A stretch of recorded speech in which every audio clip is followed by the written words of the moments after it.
what is the state of free speech in our society as you see it right now? And what is the threat that cancel culture, which you write a lot about in the book, poses to the kind of culture that I think you and I probably cherish and want to live in?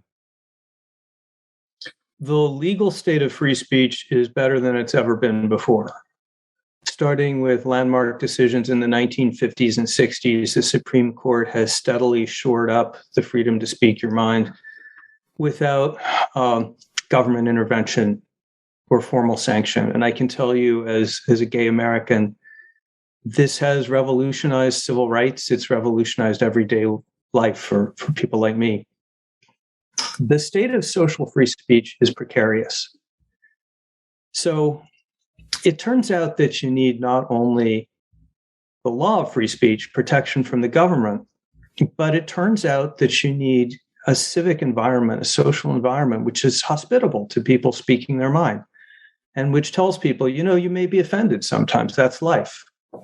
That's part of living in a free and open republic. And it's worth it because you might learn something. They might be right, or at least partly right. The founders, Madison and the others who wrote the Constitution, were very clear that the words on paper, the laws, were not enough. They said you need a public that supports the ideas behind the Constitution. Lincoln said the same thing.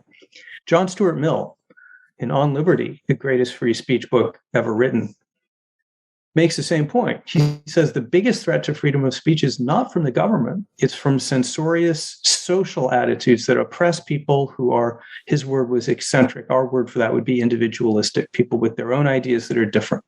He saw this massive Victorian social force bearing down on anyone who dared to be different.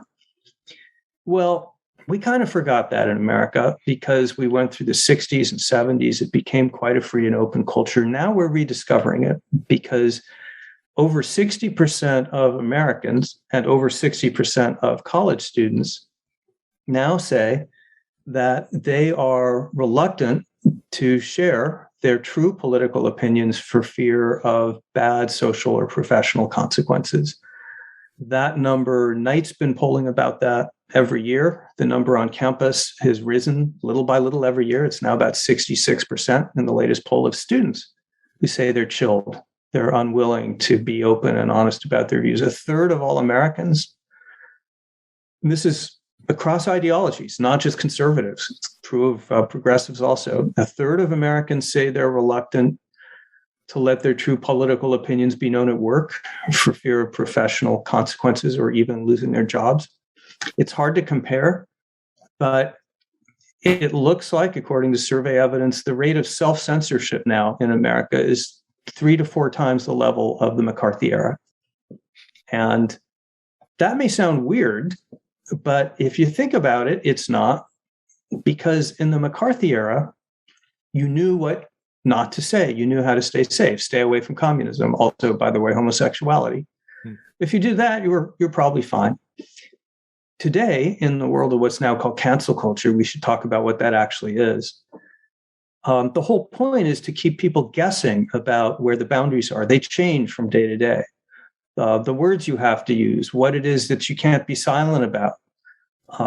You never know where you stand, and that's deliberate. That's what cancel culture wants. It wants to chill us by making us our own policeman. Gosh, I don't know if it's really safe to say that, so I'll just be careful and not. So we get this over chilling, and that's the point. So this is, I argue, cancel culture is a form of sophisticated information warfare. It's a way in which sharp-edged, ideological, but relatively small numbers of people, numerical minorities, can dominate and control the discourse of much larger populations.